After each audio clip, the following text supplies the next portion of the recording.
Assalamualaikum para pecinta manhwa. Saya mengucapkan terima kasih kepada kalian semua yang mau mendukung channel Manhwa King dengan cara like, comment, and subscribe. Kali ini Mimin akan melanjutkan cerita 1 Million Times Attack Speed chapter ke-5 dan ke-6.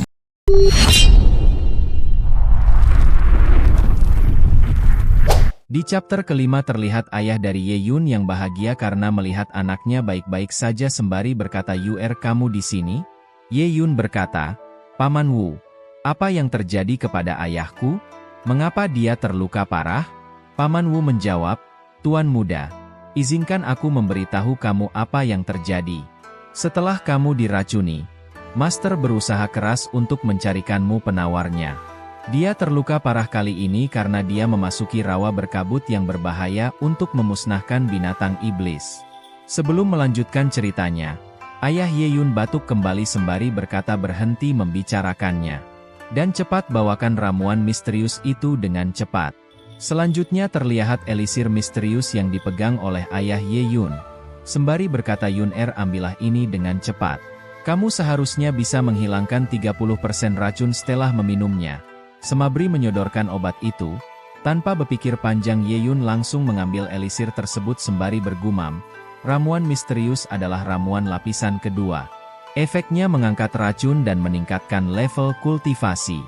Di tengah-tengah gumamannya ayah Ye Yun berkata, "Aku akan menemukan cara untuk menghilangkan sisa racun di dalam dirimu." Setelah itu Ye Yun bergumam lagi, "Apakah ayah benar-benar mempertaruhkan nyawanya demi ramuan misterius yang hanya menghilangkan 30% racunku, Yun?"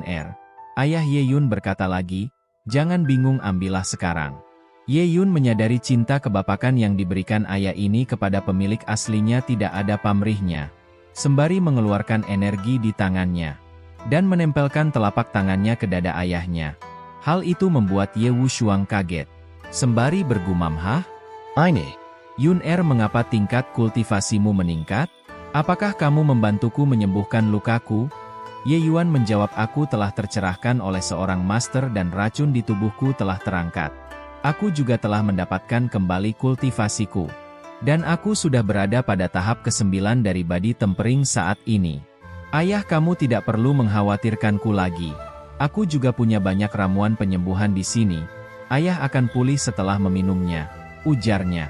Ye Wushuang begitu kaget dengan informasi yang dia dapatkan dari putranya sembari berkata, "Apakah master itu memberimu ramuan ini juga?" Ye Yuan dengan santainya berkata, "Tidak. Aku menggeledah pemberandahan kediaman Ye Changhe." Yang membuat pelayan yang ada di belakang ayahnya kaget. Mereka tambah sok lagi karena bukan hanya itu, Ye Yun juga menghancurkan dantian Ye Kun dan membuatnya tidak bisa berkultivasi mulai sekarang. Ye Wushuang berkata kepada Ye Yun, "Kamu menggeledah perbendaharaan Patriark Agung. Dan kamu juga menghancurkan dantian Tuan Muda Kun?"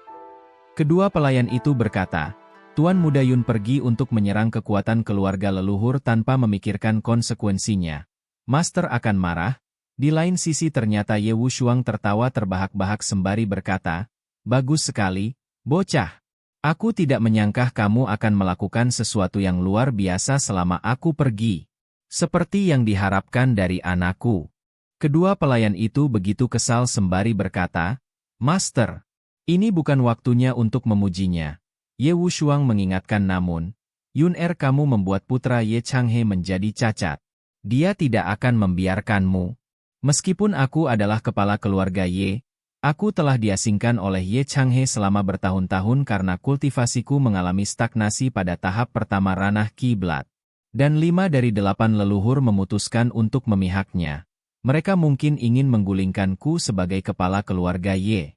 Kamu dan aku harus selalu berhati-hati di masa depan kalau kita dibunuh oleh orang-orang pengkhianat ini." Ye Yun membalas, "Jangan khawatir. Ayah, jika mereka berani datang ke sini aku akan memastikan mereka masuk hidup-hidup dan tidak bisa keluar hidup-hidup." Tetapi di tengah-tengah perbincangan itu, tiba-tiba ada beberapa orang yang menyerang mereka. Hal tersebut membuat Ye Yun dan ayahnya kaget dan berkata, "Siapa di sana?" Tanpa rasa bersalah orang-orang itu masuk dan berkata, "Apakah kamu Tuan Ye?" Sang Patriark Agung memerintahkan seluruh klan untuk segera menghadiri ruang dewan. Penundaan tidak akan ditoleransi. Seketika itu Ye Yun menatap tajam ke orang-orang yang mengganggu dan memprovokasinya. Scene selanjutnya berpindah ke ruang dewan.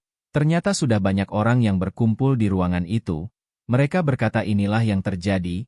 Ye Yun tidak hanya memukuli orang-orang kita, dia juga menyiksa Tuan Muda Kun. Orang-orang hadir di tempat itu berkata, putra Ye Wushuang mendapatkan masalah besar kali ini. Ye Yun pasti mati kali ini. Dia juga mengambil kunci perbendaharaan. Perbendaharaan telah digeledah olehnya. Terlihat ada seseorang yang begitu marah dan berkata, brengsek. Dan pelayan yang di belakang orang itu berkata, Patriark Agung. Ternyata orang yang di depannya ini adalah Patriark Agung sekaligus ayah dari Ye Kun. Tolong balas dendam Tuan Muda, ujarnya. Patriark Agung itu begitu marah sembari mengeluarkan aura niat membunuh dan berkata, bocah itu Ye Yun. Tiba-tiba datang dua orang yang berjubah hitam yang menawarkan diri sembari berkata, aku akan menghancurkan Ye Yun beberapa bagian. Bukan hanya itu patriark kedua yang bernama Ye Ming, juga begitu marah sembari berkata, sialan beraninya dia menyentuh rekan sebangsanya. Ye Yun ini benar-benar berani. Dia lebih buruk dari bajingan. Di tengah-tengah perbincangan mereka, terdengar suara dobrakan pintu, dan para tetua begitu kaget dan berkata, siapa di sana? Beraninya kamu membuat masalah di sini?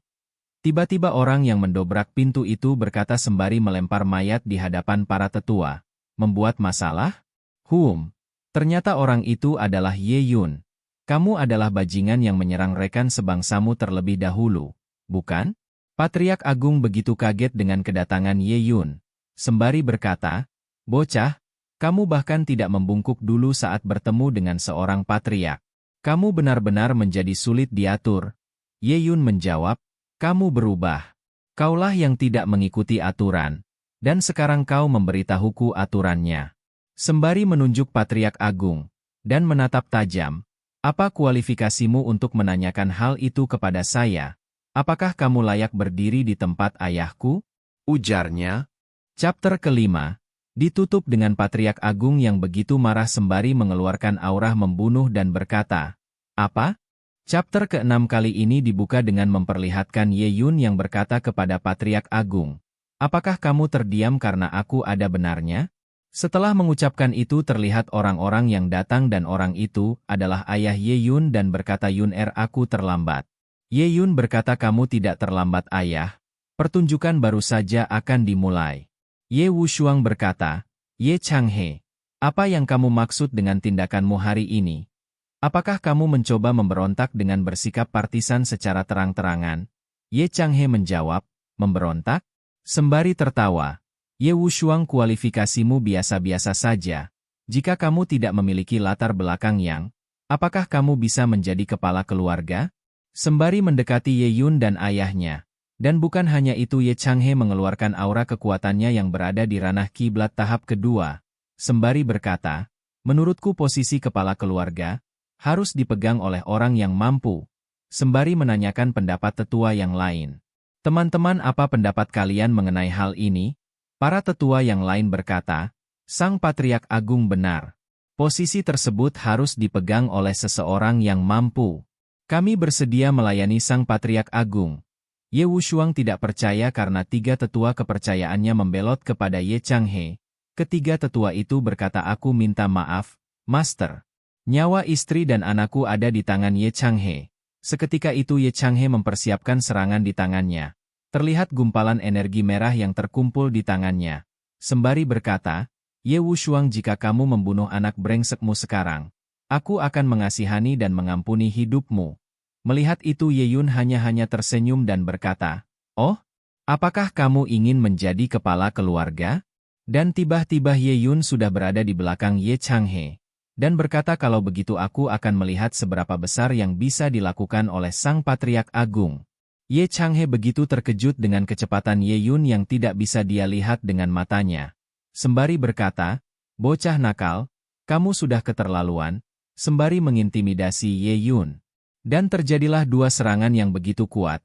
Akibat benturan kedua serangan itu membuat hembusan angin yang begitu kuat di sekitar mereka. Terlihat serangan Ye Yun bisa ditahan oleh Ye Changhe. Orang-orang yang menyaksikan pertarungan itu mereka berkata, Bagaimana bisa dia melawan Sang Patriark Agung yang berada di ranah kiblat tahap kedua hingga seri? Ye Changhe berkata, Ye Yun, kamu bocah nakal. Ye Yun menanggapinya dengan begitu santai dan menjawab, tidak bisakah kamu diam? Aku punya banyak kejutan untukmu. Sembari memanggil pedangnya. Melihat itu Ye Changhe menyadari kalau pedang yang dipegang oleh Ye Yun itu adalah pedangnya. Tanpa basa-basi Ye Yun langsung menebas Ye Changhe dengan begitu cepat. Hingga serangan pedang itu menusuk dada Ye Changhe membuat Ye Changhe mengeluarkan cairan merah di mulutnya.